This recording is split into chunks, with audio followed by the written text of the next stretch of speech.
Welcome to Have You Heard, where we talk about issues at the intersection of agriculture and engineering. Let's get started. Here are your hosts, Morgan Hayes and Josh Jackson.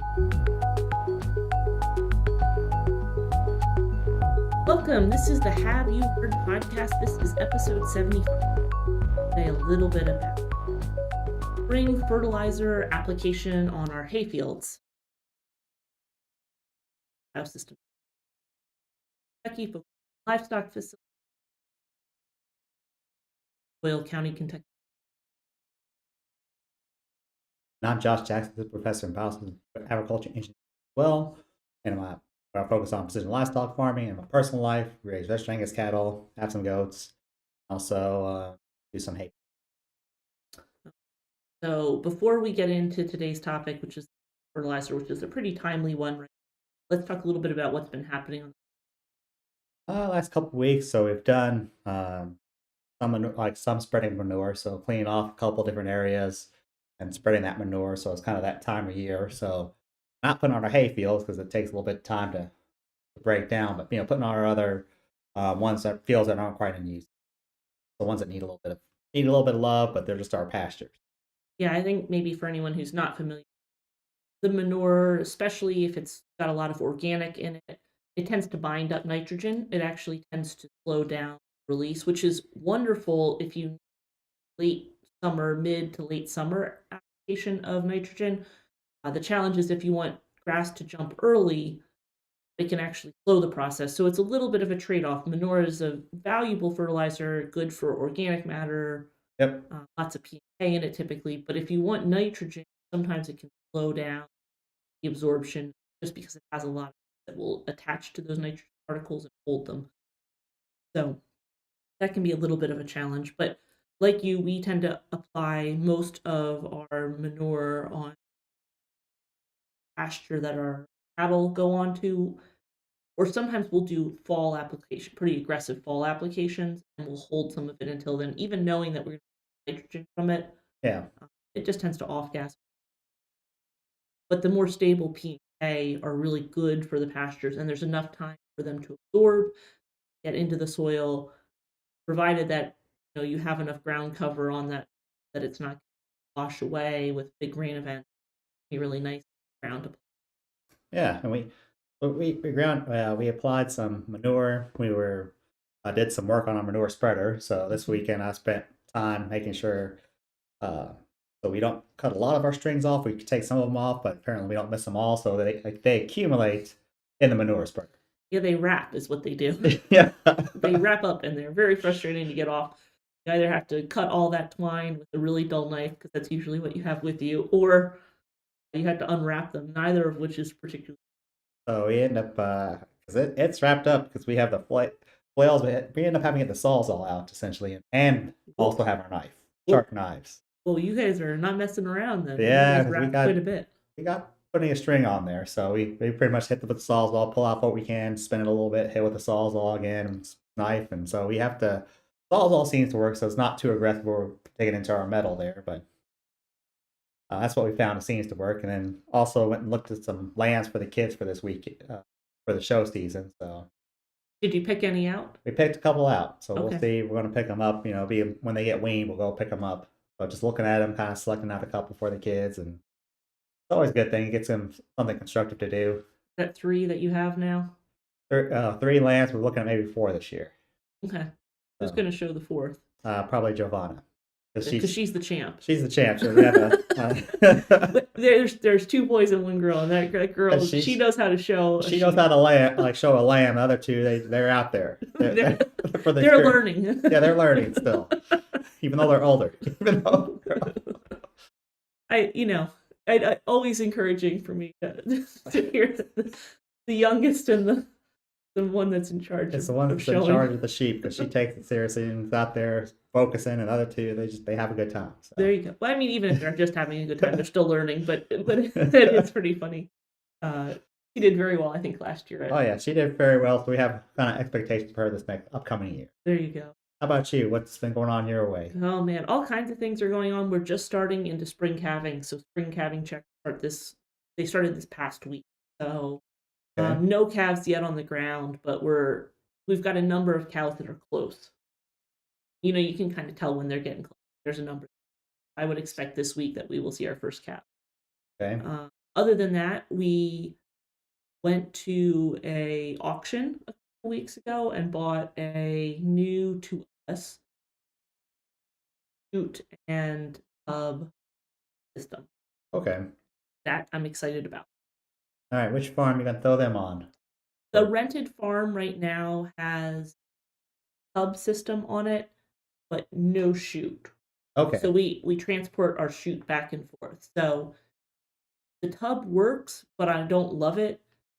It is a functional system, but it's not perfect. We will probably reorganize everything out there when we.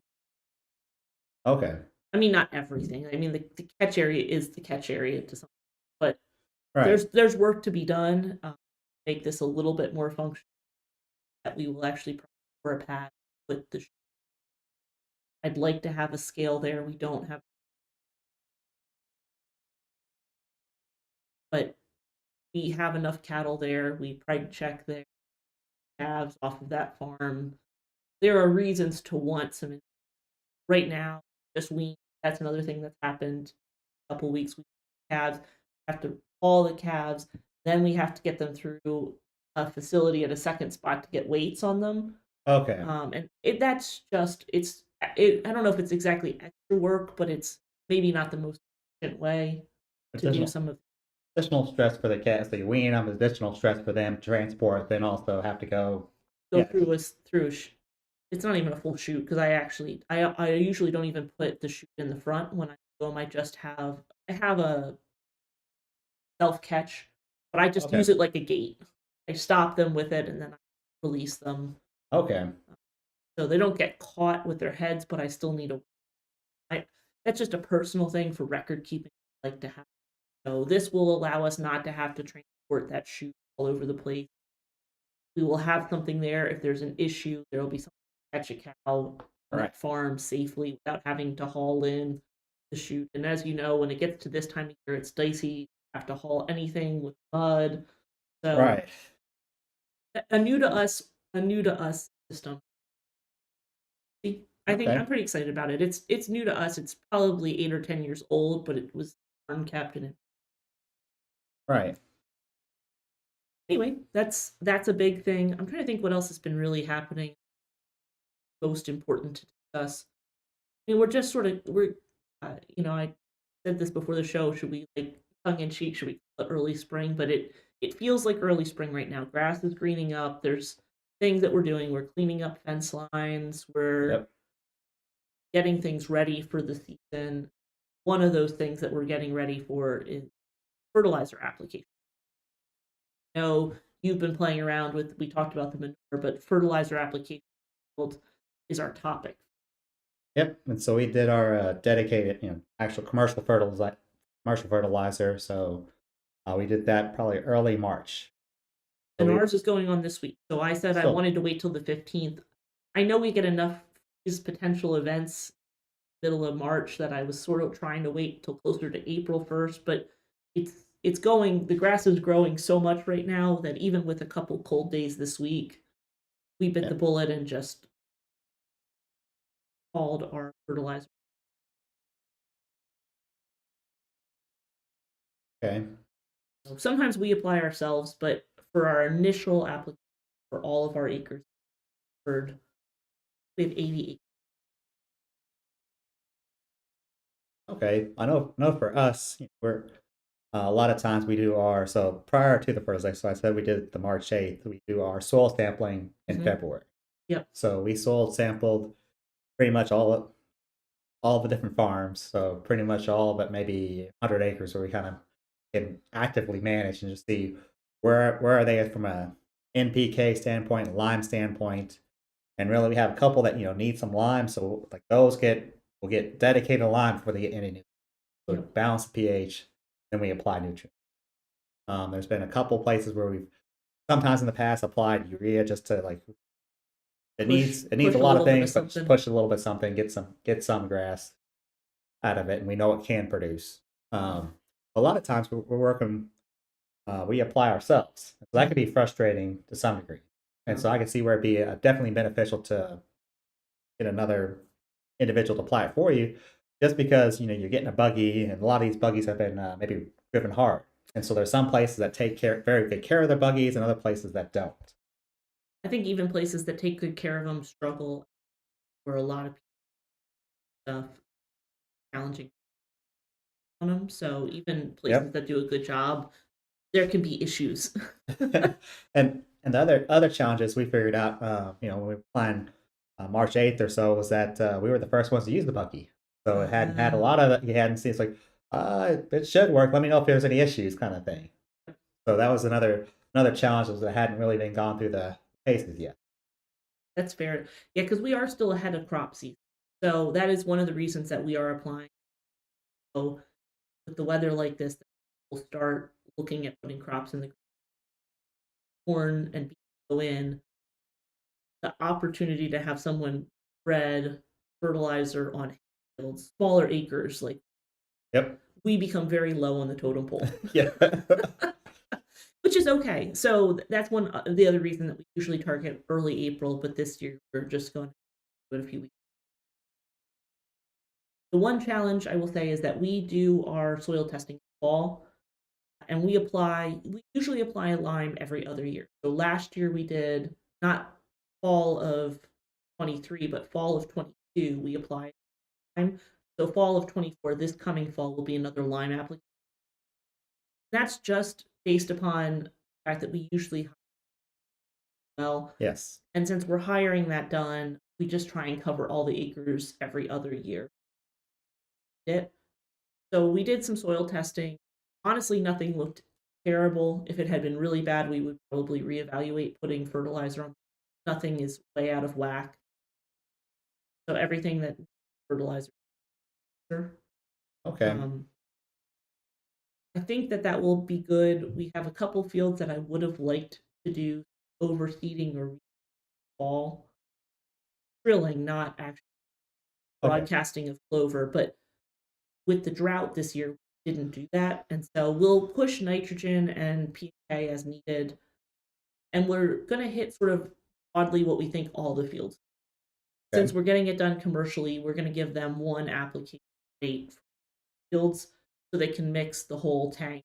They can go to multiple fields rather than us trying to get Like smaller volumes biased. of different amounts. Because these are all fields that we manage for hay, they tend to pull similarly because we're crop. The only one that's different is we have one orchard clover field that tends to get multiple applications, Okay. a higher quality. Sometimes we'll add some PK later in the summer, really good. But like last year where it got dry, we didn't pull Yeah. that many cuttings. I know for us, we try to hit, we take our soil samples for a lot of our hay fields. So, it's what they want, and then what we can actually afford to apply. And so we usually hopefully give them a half rate. So I think last year we did a half rate. Uh, 2020 and 2021, during the pandemic, we probably did a quarter rate just because the prices went up so much. But this time we're kind of doing a half rate. What they will need, and kind of what we expect to get from that application. And if we expect our hay barns are essentially not empty at this point, but we pretty much will make it to April, mid-April, hypothetically, and assuming nothing goes horribly Yeah. wrong with the weather-wise. And so our plan is to maybe push a couple of these fields, give them some now, and then probably maybe after first cutting in May or something, hit them again with some P and K, give them Mhm. another little boost as Yeah. well. And then also a couple of our pastures, go ahead and give them some urea in May or so as well. So hit them now, let them get some good growth, and put the cows out there, and then pull them off, and then hit it again with some, get Yeah. another boost. I think that's a good strategy. I think, yeah, I mean, I think you have to balance out the cost with the benefit, but not fertilizing at all after Oh, the last couple of years would be, I think for us would be a really poor choice. We're tight on hay. I think most people are tight on hay. There's not a lot of reserve right now. Although I've seen a few people dumping some.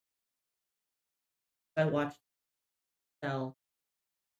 I don't know why. To be completely honest, you sell it as cheap as we're selling hay right now because by next year there'll be a demand again. Yeah. So if you think it's 2 or 3 or 4-year-old hay, yeah, you need to mix it up. But if it's only going to be 2-year-old hay next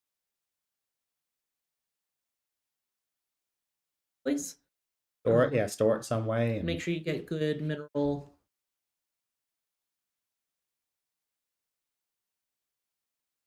Personally, I wouldn't undersell it because yep, I saw some hay being transported this past weekend. yeah, and I think there's value in we have enough hay certainly for us to get through the year, and we might have an extra 100 bales only because spring is looks like it's early this year. We'll try and keep cattle on week into April maybe or so, maybe 2 weeks. But I realistically with grass growing the way it is, not sure we're going to be able to hold them back that much Okay. I don't know how you feel about it. I think it's I, going to be a struggle this hold them. and it's like ours is taken off. Like where I fertilized, it's really taken off and responding well. So if it does continue down that path and we get a couple good dry days, I would like to move cows out there and have them start grazing. Yeah. Because really, this time of year, almost start. I always suggest to start early so that you can kind of get it. You don't want the grass to get too far ahead of you. And you're just trying to play catch up essentially. And how long have you had high? Probably since January. Oh wow, you've had it out. You put it out very early. Yeah. Yeah, we did not put it out that early. We put it out in early March. So we're sort of trying to hold off to make magnesium in I don't think it's going to be a problem. I would like to have 3 at least to get to fresh grass, but really a little bit more than that. Normally we don't put out mineral middle of March, so Okay. moved up mineral a little bit, move up cows a little bit, but just make sure they Right. Yeah, because we're trying to avoid, in this case, grass technique. exactly. Okay, so let's talk a little bit. We talked a little bit about how we apply. Your strategy is more field specific, even toned down from what the says. Yep. I have a broad application fields this year that should push grass in general, and it's designed for like a Kentucky grass mix, Right. pushing any.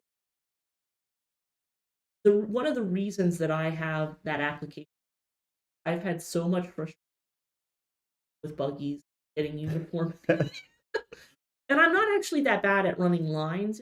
Like I can usually run a straight line, but I do not use GPS. I'll be 100%. I have old tractors. Don't tend to. But the other thing is that those buggies say they throw a 50-foot width, and they do not. They throw a 25-foot width. So depending on how much I'm applying, I have to be careful to get the buggy set correctly, so that I can either double run or that I can run on 25 instead of 50-foot Right. spray width. And when I get it applied by the company, I pay for them to apply the acre, but at the same time, I get a much more uniform. They can do it much faster. Right. So how do you handle that with the buggy? So a lot of times we kind of maybe would go 40 foot with something we're going to try for the upcoming applications is we weren't able to do it this spring because pretty much we got the buggy and had to run out there and apply. But May, we're thinking about actually getting our pans out and calibrate, making sure what is the distribution curve look like for that buggy. And then using that because we have a little GPS system, like on a light bar that helps us steer. And so put it on the 40-foot width or whatever it specifies for the desired amount of overlap, and using that to help make it more manageable. Now, a couple fields where it's the pastures and it's a tree here or there, yeah, I don't really run the GPS in there because it's usually small enough where I can kind of know where I am, and just it won't help because there's enough trees to kind of block the signal. And so in those fields, I just run it as You it do your is. best. Yeah, just do my best, and it's like I know pretty much where I am from pass to pass. We try to, and that's the other thing. We write down our buggy number. Yep. And so we ensure that if we do see streaking, if we do see an issue, we know to go like, okay, buggy 12 is going to give us a line. Buggy 12, we know which ones are going to look out for. or to tell them like, hey, there was an issue, we had streaking, might want to check the spinner speed or something, the Right. belts, something may be slipping. So there might like there could be another issue. I don't Yeah. know. And one time, well, we had pulled in the field, just started, pulling forward, and then I was told to stop because it was one spinner was spinning correctly, the other one, the way the belt routing was spinning backwards. Oh, so it was throwing both to the same side. It's filling both at the same time. Yeah. You had a side slingers buggy. So it was, sometimes you have to, maybe actually have somebody out there to validate Observe, and yeah. check your equipment as you're going. That's wild, actually. so, That's amazing. so yeah, then you get back and you deliver the buck, you drop it off. They're like, "Does this one work?" Yeah. It just okay. I'm going to take that one then. It's like okay. So there's a lot of times I think even other farmers and producers know that there's can be issues with the Yeah. buggies. I think that's fair. I would agree with that. That we all kind of know that there are certain buggies that have certain characteristics. We will sometimes, if we do later in the summer, some more urea or something, just trying to throw, or even maybe a little bit PK too, but on a smaller number of acres that we'll use the buggy. I just like to make sure that I'm willing to throw 100 pounds down on whatever I'm doing per Right. acre. If I'm less than 100 pounds, the buggy is almost it is so hard to get precision if I'm not willing to throw a full 100. Yes. So that is sort of the key. That most times, if you look at like a hay field, they'll suggest like 50 pounds per acre for nitrogen for a crop, and cutting do another 50. But that is not a practical application suggestion. I don't. That's not to bash anyone that makes it because I understand why. That's what you're Yeah. pulling off with the crop is 50. So that's what you should put back down, or approximately if you're getting a reasonable tonnage on your acre.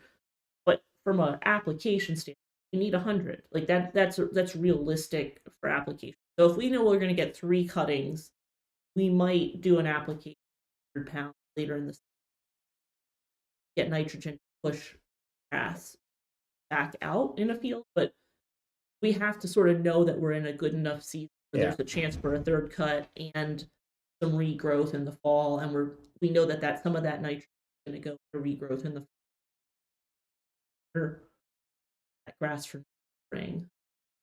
And another thing. So you mentioned having enough, a rate application rate. So know when we get high enough, so we get usually because some of our fields they need a lot of love, and so they'll get 400 pounds per acre of just total mixture. Yep. And so at that point, with the you open in the back of the buggy, it's 4 inches, 5 inches. We actually a lot of times will shift to the high speed mode, Yep. just because our shear wall will be Yep. shorter. So Yep. a lot of times we try to have a shorter shear wall, and we're hopefully getting a more uniform and accurate, as opposed to that big shear wall. You can't It doesn't guarantee. fall the way you'd expect it to. Yeah, that's Yeah. exactly right. That's a very fair point. For anyone that doesn't know, what essentially Josh is talking about is on the back of the spreader, there is a gate that opens. It turns open, and the amount of opening is what allows the fall of the fertilizer out of the back, and then it hits the pans and spin, and they throw the fertilizer out pathway. There are 2 gearings typically on the buggy system. So Yep. if you're doing your own application, a high and a low, I am always in the low because I tend to do later summer small applications. I want it to go out as slowly as it can, whereas the feed line, what this is there's actually like a feeding chain drag in the bottom of the buggy that's pushing the fertilizer towards the back. And so it goes much slower on the slow drive, and then on the fast drive, faster, which keeps bringing more and more fertilizer towards that opening where that gate opens, or however you want to think of it. Is that it's a metal panel that lifts up and down. Gate is probably a water term. Yeah, I think it'd be similar. Yeah, gate would be appropriate thing. So yeah, but it's just a metal plate that gets lifted up off of a gear. And so because we have a smaller shear wall, so our shear wall when we have the high speed mode is maybe about 2 inches. So we feel a lot better about that being delivering a constant flow of product as opposed to if we had a 4 inch or 5 inch opening where we can't necessarily guarantee that uniform amount of material just because of the way shear is going to work. It's the flow of materials may not always be as uniform. With the high speed we can has a much smaller shear wall, so we can assume that it's being a little more uniform application.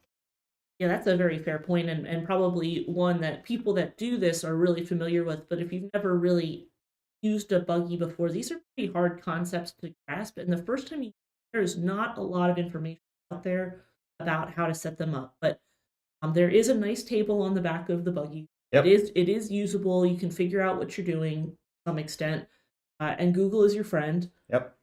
But if you're doing low applications, you should use the Slow gear. slower gear, and then if you're doing high applications, the higher gear, because exactly like he said, that's what's going to give you the better uniform Or, consistency, as well as you can with a buggy.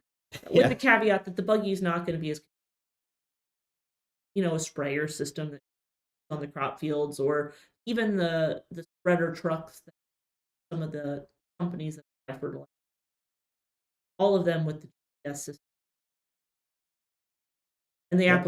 and the application styles, they're much better typically in the buggy. Yeah. And so I think they'd be more resilient because the buggies, how tight is your belt? Is it really, or those spinners? I think typically they say about 1,000 RPM. So The right tire. is the right time, it's Because it's all a ratio of sizes and gears, and all of it's there, and and it air pressure usually too. air pressure too. Yeah, exactly. Because how fast the wheel spins plays a Yeah. pretty big role in how the buggy. So all of that is in there. But before we end today, let's do one more thing, and let's talk a little bit, because you've been doing some work with your sprayer drone, Yep. looking at fertilizer application drone. So we have, it does come. So you have a sprayer application with the drone, but you also have a spreader application with it. And so you could probably put down maybe your 100 pounds of urea, 100 pounds, that application would be more appropriate. And so at first we thought, we were looking at this initially thinking, oh, there's going to be a lot of variables we got to think about. Then in hindsight, we're like, oh yeah, we thought speed was going to be one. How fast can we fly the drone, or should we go top speed? And really, I'd almost lean towards flying at top speed just because you want to cover as many acres as possible during that time frame. So just to be efficient, I was like, well, we could fly slower, but we're going to lose efficiency in what we can do in a day. Um, and there's going to be tree. If there's a lot of trees in a field, it may not be the best for a drone because it has to navigate around those, and there's going to be a lot of points in which it may stop unless you want to risk your drone getting close to trees. So that'd be a caveat. But in a field, we could put down 100 pounds in about 2 minutes. Depending on how far away from it, it'll depend Okay. on how far away you are from a field, but you can put down 100 pounds in 2 minutes. And so we assume that we have 6 to 8 minutes of battery life, and so that's plenty of time, I Okay. think, to get there and back wherever you may be. What's Um, the weight limit? How much can it carry? it can carry 100 pounds. 100 pounds is what it can carry. And so, for us, the other variables are that we still have to figure out. You can adjust, our RPM. So you can go from 500 to 1,300 RPMs for our spinner. We can adjust how high we fly. So how high we fly will determine, how much of width we're covering every time, and how Right. much overlap do we need to have for those. So that's another concern for us. And the speed was the other kind of variable.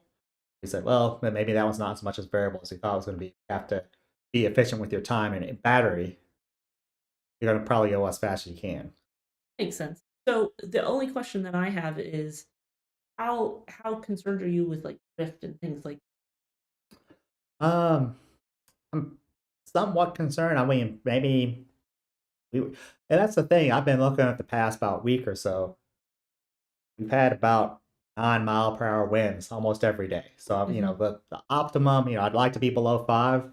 We put it out at 9, and you're flying at 22 miles an hour, and it seems to do be fairly resilient because you're just throwing it out there, and just that height and figuring out how it's going to down? move on the way down. Yeah, the other thing I think is interesting is a lot of times we talk about sprayer application, which those nozzles are putting out much smaller drops, Yep. and these are much bigger particles, solid particles. So I would assume that there's still going to be some movement, but it's going to be less than it would be with. Yeah, with the size of those, urea particles, we have 50, 50 pounds. I can't remember the density I think around characteristic. that 50 50 to pounds. I think 55.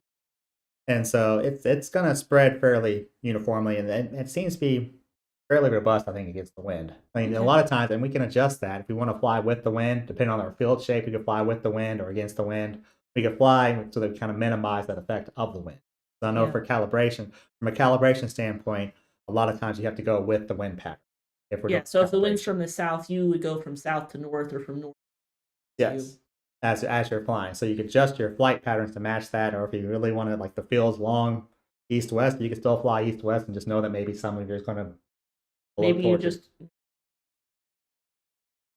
Yep, bias your paths For well, that. for that. Yeah. Movement. Interesting. I think that's a pretty interesting option.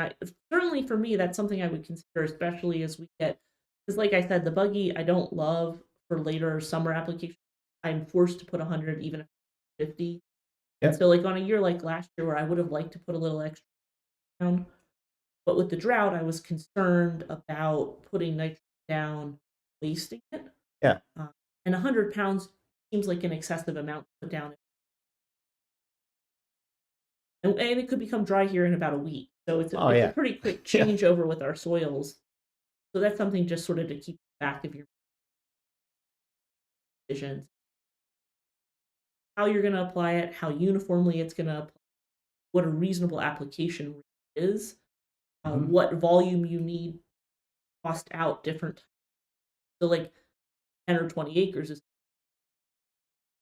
high for you. You have to have enough acres to justify. And even with for us, our there's buggy fees. So a lot of times, so we're not putting like half a buggy. We're filling up that buggy a lot of times. Okay, just it's this much more to fill it up. Go ahead and fill it up, and we'll just put a little spot here or there. Well, yeah, I mean that's absolutely true. Plus, the time is you've already put in the time and the gas to go pick up the buggy, drive it there. I Yep. mean, it seems wasteful to do it for a not full bucket. It's actually a pretty hard sell to take a buggy home that Yeah. isn't full, unless you live right next to the fertilizer I think sales place. If you live real close, maybe you can justify that. But if you don't live real close, it's the time your time and effort is worth something.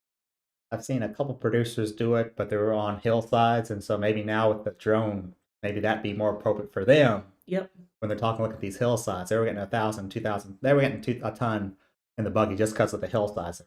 Well, maybe that would be more appropriate for a drone as opposed to a buggy in the future. So that's all very interesting, and I think probably a lot of opportunity there. Okay, so before we end today, though, Okay. in case we actually get to do another podcast next week, knock on wood that we've been through the illness and the hiccups with the glitches in the system here, but hopefully we'll be back for another podcast next week. What do you hope has happened by? I'm hoping to get our equipment worked on, so we're going to change the oil, change filters on everything, get the general maintenance on all our tractors done, send the one tractor off, and then just work on some of our hay equipment, making sure everything's going to be ready to go for that troubleshooting. We are organizing barns, which sounds like a silly thing to be doing at this time of year, Nope. but we need to get all of our small items put away and all of our wagons cleared and prepped for hay season. So last year we came into hay season a little underprepared on the wagon, which is not the end of the world, but like every grease fitting, wheels need to be repacked, things like that. They don't have to happen every year, but they need to happen regularly so you don't have wagons fail in the middle. So we're just trying to get everything that we've basically cleaned up an area, put everything on the wagons. Now it has to go back off the wagons and the wagons have to be prepped. So it seems like a lot of work, but it is just the reality of hoarding things. Yes. Yeah. I mean, yeah, I know because we need to organize at some point. We're going to go through and organize all of our tools. Yeah. Probably once we start trying to change oil and everything, we'll start first thing and then have to find and organize Find and everything. organize tools. Yeah, every year you have to. It seems like you're like, isn't there like one spot that should be always be in it? Yes, but it's never there when you need it. So this is the time of year when you start doing all of that early spring preparation work is when you start going, where did that go last fall? Yep. What was I doing? I mean, start trying to trace your steps. Yeah, we're trying to find hay wagons right now. Wagons, hay wheels, the tires. Okay. We have extra tires, spare tires, and they have like completely disappeared off the face of the planet. So maybe by next week I will know where tires have gone. You can ask me, I'll probably say no, but maybe by May I'll have found at least them, hopefully. that's where we're at. Other than that, hopefully you've done pregnancy trials, right, for the Yep. fall. That's not next week. Okay. That's an Easter weekend. Ask birthday. That seems like a good time to work. Yeah, ideal time. Yeah, the ideal time. Put high stress into the marriage right there. So that'll be our plan. With that, we will see you guys next week with hopefully a podcast. Take care, everybody.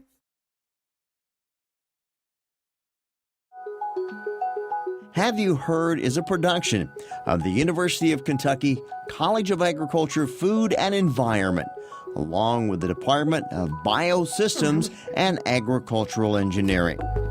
Discover what's wildly possible at ca.uky.edu.